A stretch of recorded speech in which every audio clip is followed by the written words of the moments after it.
नमस्कार। हेमंत हटाओ झारखंड बचाओ आंदोलन से ठीक एक दिन पहले भाजपा के प्रदेश अध्यक्ष एवं राज्यसभा सांसद दीपक प्रकाश ने झारखंड मुक्ति मोर्चा की हेमंत सोरेन सरकार पर बड़ा हमला किया है। आइए सुनते हैं क्या कहना है दीपक प्रकाश का।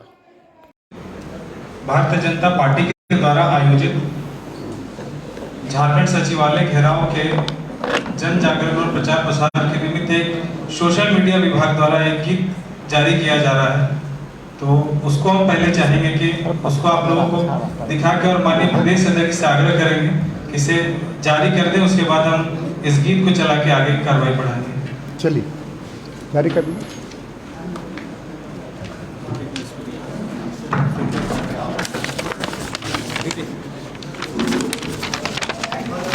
चलो ऐसे खड़ा होंगे तो फ्रेम में नहीं आएंगे, खड़ा होने से फ्रेम में नहीं आएंगे, बात ये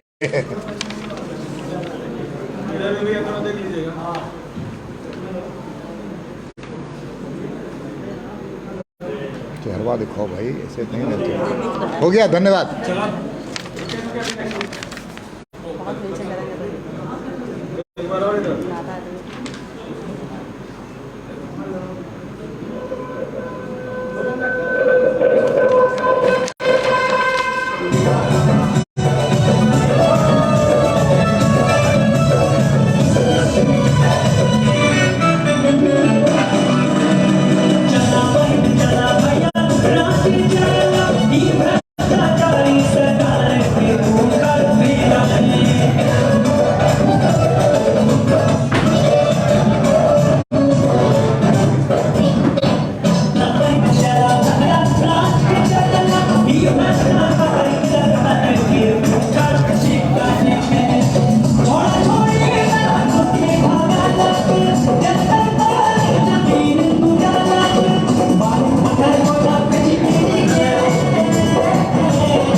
चलिए हो गया। बहुत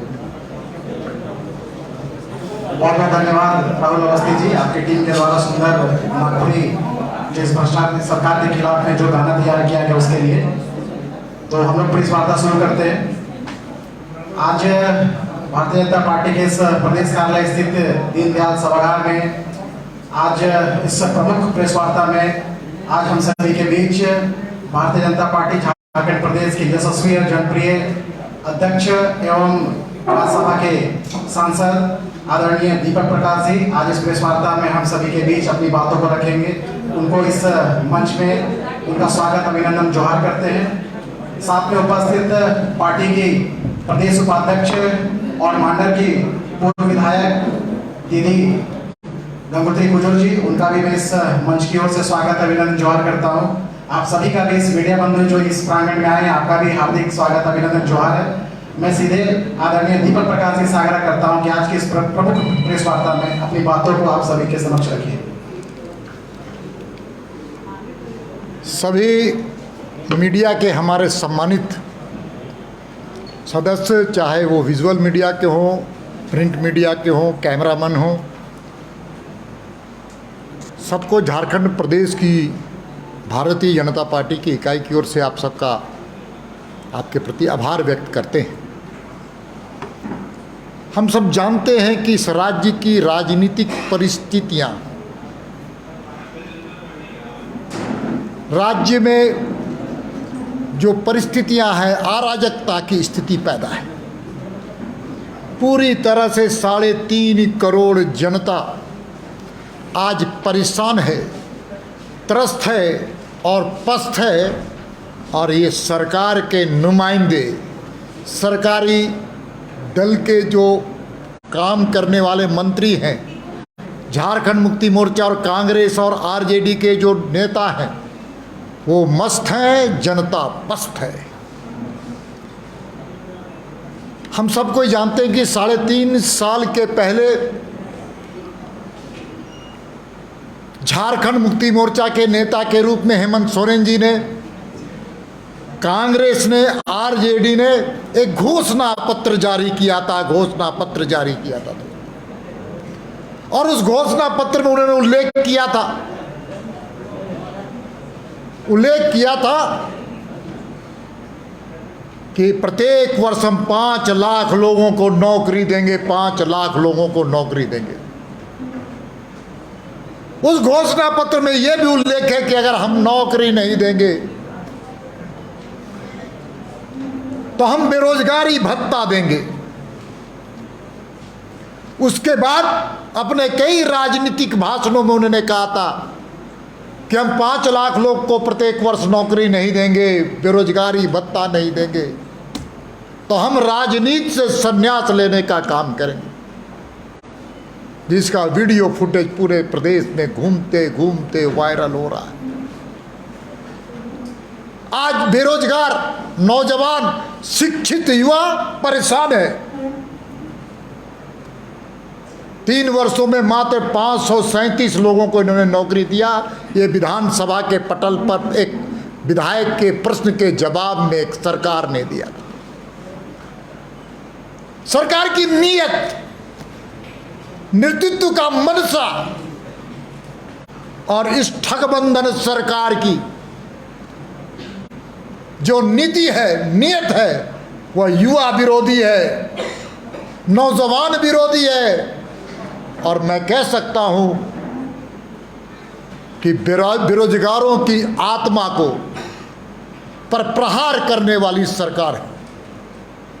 आज नौजवान जब अपनी हक और हुकूक के लिए सड़कों में घूम करके अपनी दर्द को बयां करता है, सरकार से न्याय मांगता है, तो सरकार के द्वारा जो झारखंड मुक्ति मोर्चा, कांग्रेस, आरजेडी महाठगबंधन के इशारे पर प्रशासनिक पदाधिकारियों के द्वारा लाठियों का प्रहार किया जाता है, लाठियों का प्रहार किया। ये कैसी सरकार है? ये कैसी सरकार है? अगर बेरोजगारी दर की बात करें तो भारतवर्ष में 7.20% बेरोजगारी दर है। तो झारखंड में जो बेरोजगारी का दर है वह 14.30% है मित्रों। 14 मतलब दुगना से भी ज्यादा। भारतवर्ष का मानक के आधार पर हम कह सकते हैं कि 2.5 गुना ज़्यादा किसी भी प्रदेश से या भारत के अन्य राज्यों से ये दुगना है दोस्तों। इतना ही नहीं दोस्तों, बेरोजगारों का तो ये आलम है कि झारखंड में 3,27,000 पद रिक्त हैं, लेकिन झारखंड की सरकार इन चीजों पर ध्यान नहीं है। रोजगार किसको मिल रहा है? अपने शागिर्दों को मिल रहा है। दलाली का काम हो रहा है। बिचौलियों के द्वारा सरकार चलाकर बिचौलियों को रोजगार दिया जा रहा है। इसलिए स्वास्थ्य विभाग, अब सबसे बड़ी बात 2-3 चीजों का मैं उदाहरण देना चाहता हूं। स्वास्थ्य विभाग में 73% पद रिक्त है। हम सबको जानते हैं कि कोरोना की लड़ाई के बाद फिर से कोरोना आने की संभावनाओं को कोई इनकार नहीं कर सकता है। भारत सरकार के बार बार निर्देश देने के बावजूद आज स्वास्थ्य विभाग में 73% पद रिक्त हैं दोस्तों। जो एग्रीकल्चर सेक्टर है, कृषि विभाग में 72% पद रिक्त है दोस्तों। ग्रामीण विकास के विभाग के बारे में बात करें, जब तक गांव आर्थिक रूप से निर्भर नहीं करेगा, आत्मनिर्भर नहीं बनेगा, झारखंड आगे नहीं बढ़ेगा। वहां अभी 73% पद रिक्त है दोस्तों। मेरे भाइयों, मेरे पत्रकार मित्रों, मैं 2019 में जो रजिस्टर्ड, जो एम्प्लॉयमेंट एक्सचेंज में जो रजिस्टर्ड थे, वो 85,122 नौजवानों ने अपनी बेरोजगारी को दर्ज कराया था नौकरी के आस के लिए। आज ये आलम है कि 2023 में 6,76,885 इसका सीधा अर्थ है नौकरी देना झारखंड सरकार के नियत में नहीं है, नेतृत्व में खोट है। और झारखंड के नौजवान आज बहुत तेजी से पलायन कर रहे हैं, उनका ब्रेन ड्रेन हो रहा है, दूसरे राज्यों में जाकर के दर दर भटकने का काम कर रहे हैं। जो मानव संसाधन, जो संपदा होती है झारखंड के लिए, वो आज हम कह सकते हैं उस संपदा को हम खो रहे हैं। इससे बड़ा दुख की बात क्या हो सकती है दोस्तों? हमारे पास खनिज संपदा है, लेकिन उसके साथ साथ मानव संपदा है, मानव संसाधन है। उस मानव संसाधन का उपयोग राज्य के विकास के लिए होना चाहिए, लेकिन नौजवान आज इस राज्य से पलायन करके उस विकास के लिए जो उनका योगदान होना चाहिए वो आज वंचित है दोस्तों। मेरे मित्रों, इस देश के, इस राज्य के प्रति इस सरकार का क्या नियत है मैं बताना चाहता हूं। डेवलपमेंट इनके डीएनए में नहीं है, विकास की कोई एक रचना इन्होंने खड़ा नहीं किया। 3.5 साल की सरकार है। आधारभूत संरचना की अगर बात की जाए, पानी, बिजली, सड़क, शिक्षा की बात, हर क्षेत्र में कोई एक पैसे की वृद्धि नहीं हुई है। जो हेमंत सरकार के मन में मनसा ही नहीं है। जो पिछली सरकार थी, कमल फूल की सरकार, रघुवर दास की सरकार, उस सरकार में किए हुए कामों को भी इसने रोकने का काम किया दोस्तों। इसलिए आप विकास की बात करते हैं तो पर कैपिटा इनकम की भी बात होगी कि इस राज्य के प्रति व्यक्ति आय कितनी है, भारत के प्रति व्यक्ति आय कितनी है। बड़ा दुर्भाग्य है दोस्तों, भारत में जहां प्रति व्यक्ति आय 1,97,000 है, तो झारखंड में 85,400 रुपये मात्र है। इसका मतलब भारत के प्रति व्यक्ति आय से झारखंड के प्रति व्यक्ति आय का आधा। ये इस राज्य के शासक वर्ग को इस बात की चिंता नहीं है कि झारखंड का विकास हो। और क्यों चिंता नहीं है मैं बताना चाहता हूं कि झारखंड का जब आंदोलन चला था तो आंदोलन का इन लोगों ने दुकान खोलते हुए आंदोलन को बेचने का काम किया था, और खरीदने वाला कांग्रेस था और विरोध करने वाला आरजेडी था अलग राज्य का। क्रेता विक्रेता और विरोधकर्ता का इसकी सरकार है, तो उसके मन में दर्द झारखंड के विकास का क्यों होगा? अरे झारखंड का गठन तो अटल जी ने किया, आडवाणी जी ने किया, भारतीय जनता पार्टी की सरकार उस वक्त केंद्र में थे उसने किया। आपने तो लड़ाई लड़ी थी माल कमाने के लिए, आय का साधन बनाया था आपने। इस बात का प्रमाण है नरसिम्हा राव की सरकार को किसने बचाया था, खाते में सीधा रुपया किसने डाला था। दोस्तों बहुत दुर्भाग्य की बात है, बहुत दुर्भाग्य की बात है। अब मैं अपराध लॉ एंड ऑर्डर के बारे में बताना चाहता हूं। 3 वर्षों में 1,34,742 आपराधिक घटनाएं दर्ज हुई, आपराधिक घटनाएं दर्ज हुई। और अपराध में हमारी मां बहनों बेटियों के साथ जिस प्रकार से बलात्कार की घटना घटी, वह घटना हर झारखंडियों को शर्मसार करने वाली है।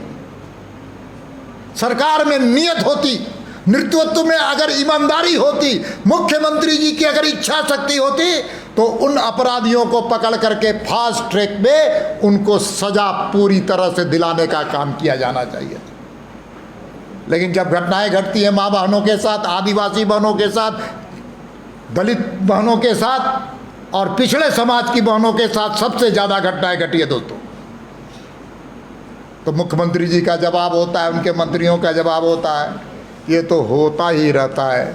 वाह रे आत्मा विहीन सरकार, जिस सरकार के अंदर आत्मा नहीं है, वो सरकार का नाम है हेमंत सोरेन की सरकार, संवेदनहीन सरकार। बहनों की इज्जत लूटी जा रही है और ऑफिस का इस प्रकार का स्टेटमेंट आता है, विचार आता है, समाज क्या कहेगा। इसलिए दोस्तों, हत्याएं इस प्रदेश में सबसे ज्यादा हत्याएं भारत के अनुपातिक दृष्टिकोण से अगर विचार किया जाए तो यहाँ पर भारत में 4.1 लोगों की हत्या प्रत्येक दिन होती है, तो झारखंड में 6.02 लोगों की हत्या प्रत्येक दिन होती है दोस्तों। इतना ही नहीं, नक्सल जो बैठ चुका था, खत्म हो चुका था, भाग चुका था, उनके द्वारा चाईबासा में क्या हुआ, बारूद लूटा गया, जखीरा लूटा गया। और उस सबसे बड़ा बात है इस सरकार के पास इतना बड़ा विस्फोटक सामानों का जखीरा है, उसकी सुरक्षा देना भी ये राज्य सरकार के नियत में नहीं है दोस्तों। कानून व्यवस्था की बात करते, जहां थानों की बोली बोली जाती है, जिला पुलिस पदाधिकारियों के ट्रांसफर पोस्टिंग में बोली जाती है, अब तो हर जगह थाना हो, सीओ हो, बीडीओ हो, हर जगह जहां पर मलाईदार जगह में जाने के लिए मलाई ज़्यादा आपको लगेगा, एक बार नहीं, हर महीने आपको रिचार्ज करवाना पड़ेगा। जैसे मोबाइल में रिचार्ज होता है, वहाँ पर यहाँ की सरकार को हर महीने पदाधिकारी जनता से लूटते हुए, खसोटते हुए, जनता से शोषण करते हुए पैसे की भेंट दी जाती है बड़े बड़े थैलियों में दोस्तों। ये है हेमंत सोरेन। हेमंत है तो लुटेरों का हिम्मत है, हेमंत है तो बिचौलियों का गलत काम करने का हिम्मत है। ये सरकार कोई प्रशासनिक सिस्टम से नहीं चल रहा है, रूल ऑफ इक्विटी बिजनेस से नहीं चल रहा है। ये सरकार तो बिचौलियों के द्वारा चलाया जा रहा है। घरों में, बिचौलियों के घरों में फाइलों का निपटारा होता है। इसलिए मैं बार बार कहता हूं कि विकास की बात अगर करती है तो राज्य सरकार सबसे निकृष्ट सरकार है पूरे देश में। केंद्र सरकार की योजनाओं को अटकाने, लटकाने और भटकाने वाली सरकार है। मैं 2-3 उदाहरण देके बात को और आगे बढ़ाना चाहता हूं। चालू वित्तीय वर्ष में भारत की सरकार ने 3,85,300 ग्रामीण आवास बनाने की स्वीकृति दी थी भारत की सरकार। गरीबों के लिए आवास, निर्धनों के लिए आवास, किसानों के लिए आवास, गांव में रहने वाले लोगों के लिए आवास, और ऐसा आवास जो गरीब आदमी उस आवास में रह करके उसका जीवन स्तर ऊंचा होता है, वो ग्रामीण, वो लखपति बनता है, उसकी हक को छीनने का काम किया। और मात्र अब तक 41,000 ही घर बन पाए दोस्तों, 41,000 घर बन पाए, अर्थात 3.5 लाख घर इनसे नहीं बन पाया केंद्र की सरकार की योजनाओं को भटकाने का। मैं एक उदाहरण दे रहा हूं केवल। अब इंडस्ट्रियल ग्रोथ की बात कीजिएगा, इंफ्रास्ट्रक्चर्स की बात कीजिएगा, जिस राज्य में खनिज संपदा है वहां पर इंडस्ट्रियल डेवलपमेंट की प्राथमिकता होनी चाहिए। और हम तो कहते हैं कि वैल्यू एडेड के आधार पर छोटे छोटे उद्योग लगाकर रोजगार के सृजन होने चाहिए। लेकिन आज इंडस्ट्रियल डेवलपमेंट के नाम पर झारखंड की सरकार 35वां स्थान पर है। यह शर्मसार करने वाली बात है दोस्तों। इसलिए मैं कह सकता हूं कि भ्रष्टाचार के मामले में तो सरकार का कोई मुकाबला ही नहीं। जो मुख्यमंत्री कहते हैं कि पैसे को बैंक में मत जमा करो, पैसे को जमीन में गाड़ दो। एक संवैधानिक पद पर बैठा हुआ व्यक्ति संविधान की शपथ लेता है, संविधान की रक्षा का शपथ लेता है, और उन परंपराओं को भूल जाता है जो परंपराएं एक इकोनॉमिक को बेटर करने के लिए देश के अंदर एक नियम है, कानून है, जो संविधान में निहित है। एक मुख्यमंत्री के मुख से कैसे निकल सकता है कि करेंसी को मत मानो? एक मुख्यमंत्री के मुंह से कैसे निकल सकता है कि पैसे को जमीन में गाड़ दो? उनकी सोच ये बताती है कि इस राज्य में वित्तीय अराजकता है दोस्तों, क्योंकि जहां छापे पड़ते हैं वहां करोड़ों करोड़ रुपए पाए जाते हैं। आज तो पूजा सिंघल वाले मामले में मुझे जानकारी हुई कि चार्जशीट हो गया। अरे इंजीनियर वीरेंद्र राम, कहे इंजीनियर ऐसे हैं जिनके यहाँ छापे पड़ते हैं, अफसरों के यहाँ छापे पड़ते हैं तो झारखंड मुक्ति मोर्चा और कांग्रेस और आरजेडी के नेताओं के कलेजे में सांप लौटने लगता है और सड़कों में आकर के प्रदर्शन करने का काम करते हैं। ये पहला राज्य होगा जहां अफसरों के यहाँ पैसे मिलते हैं और नेताओं को चटपटाहट होती है। दोस्तों, चाहे खनिज संपदा का घोटाला हो, दारू घोटाला, छत्तीसगढ़ की सरकार और यहाँ के सरकार के बीच में एमयू है, बिचौलियों का एमयू है, बिचौलियों का। छत्तीसगढ़ का दलाल नाम बदल बदल कर झारखंड के राजस्व को लूटने का काम कर रहा है दारू का। उसके पुराना जो दारूबाज घोटालेबाज जो छत्तीसगढ़ का था, उसने ही यहाँ पर टेंडर लिया था और फिर जब वो देखा कि उस पर सबसे ज़्यादा सरकार को राजस्व देने का संकट आएगा शर्तों के अनुसार, तब उसने नाम बदल करके फिर से वही काम करने लगा। केवल नाम बदला है, दलाल आज भी वही है। छत्तीसगढ़ का दलाल झारखंड में आकर के झारखंड के राजस्व को लूटने वाला दलाल, दारूबाज घोटालेबाज।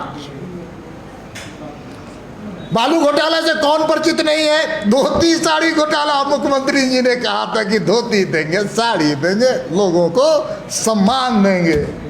ना धोती कर दी गई, ना साड़ी कर दी गई। क्या हुआ मुख्यमंत्री जी? धोती में क्या हुआ, साड़ी में क्या हो गया? नौजवानों को मोटरसाइकिल में डीजल और पेट्रोल देने की बात की थी, क्या हुआ मुख्यमंत्री जी?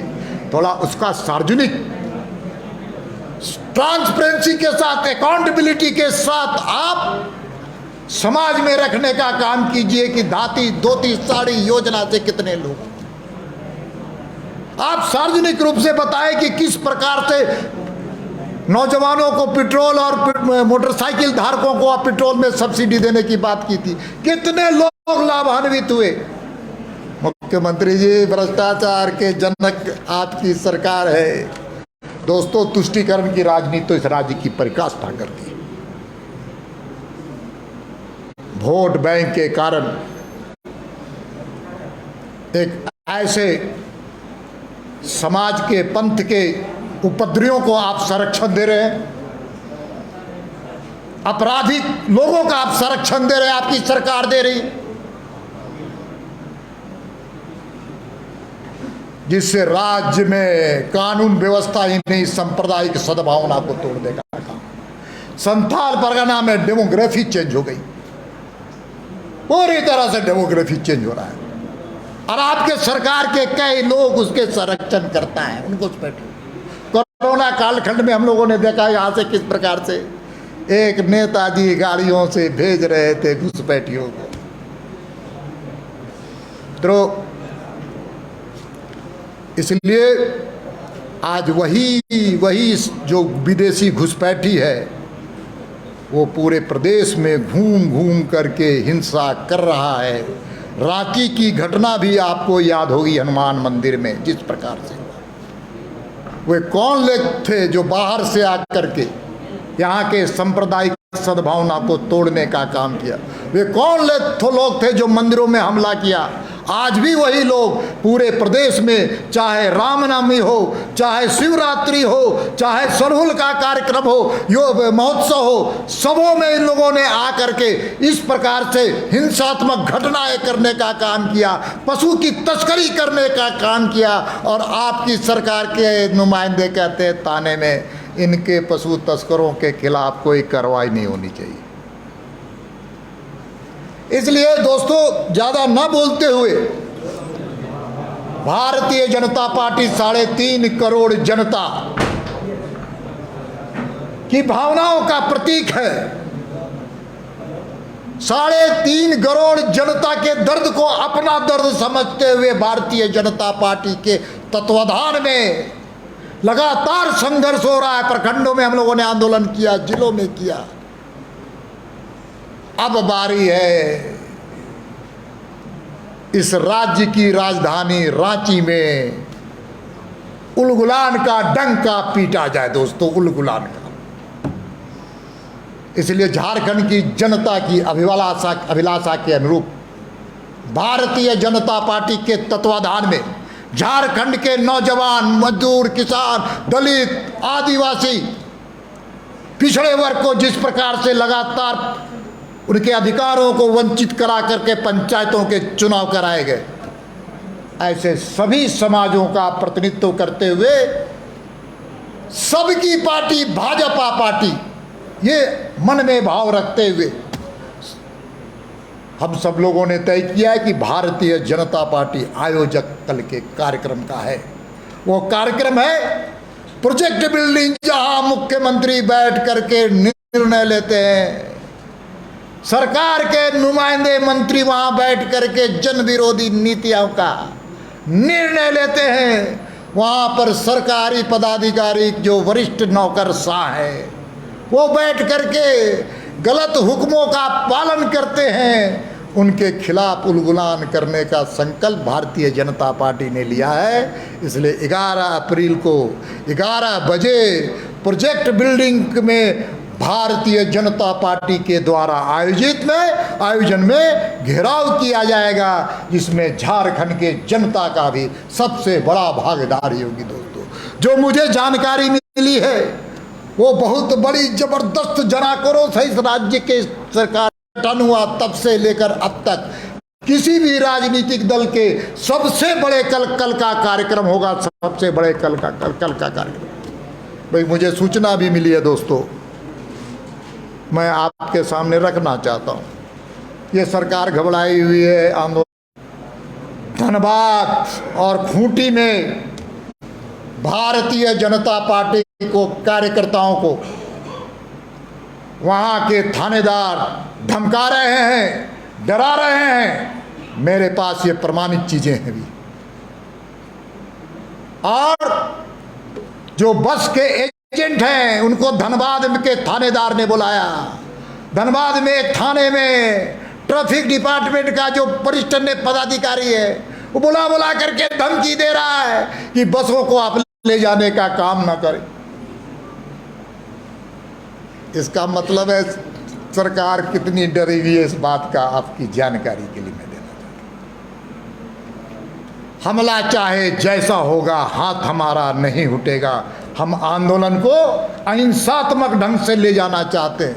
सरकार डरी हुई है, सहमी हुई है, और जो डरी हुई है, सहमी हुई है, वो हिंसा का भी सहारा ले सकती है दोस्तों।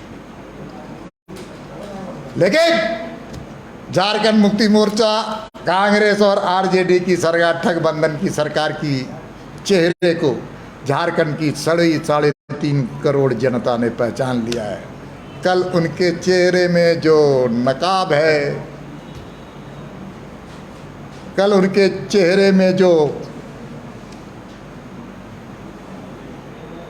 चीज़ें हैं उसको उखाड़ करके फेंकेंगे और उनके असली चेहरे को जनता के बीच में हम सब सामने लाएंगे। बहुत बहुत धन्यवाद। प्रशासन स्वाभाविक है, उनको करना भी चाहिए, लेकिन कानून के हिसाब से करे।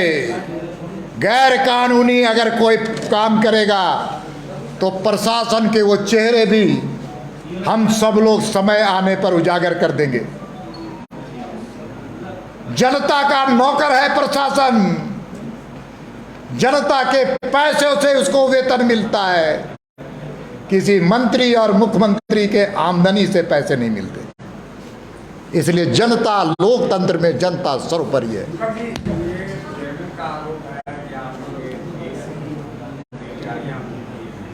भाई डरी हुई है तब पैसे कहाँ से आ रहे हैं? वो पैसे का हिसाब लेना चाहते हैं तो हमसे आकर के हिसाब ले। उनके कौन प्रवक्ता महोदय ने ये आरोप लगाया, ले।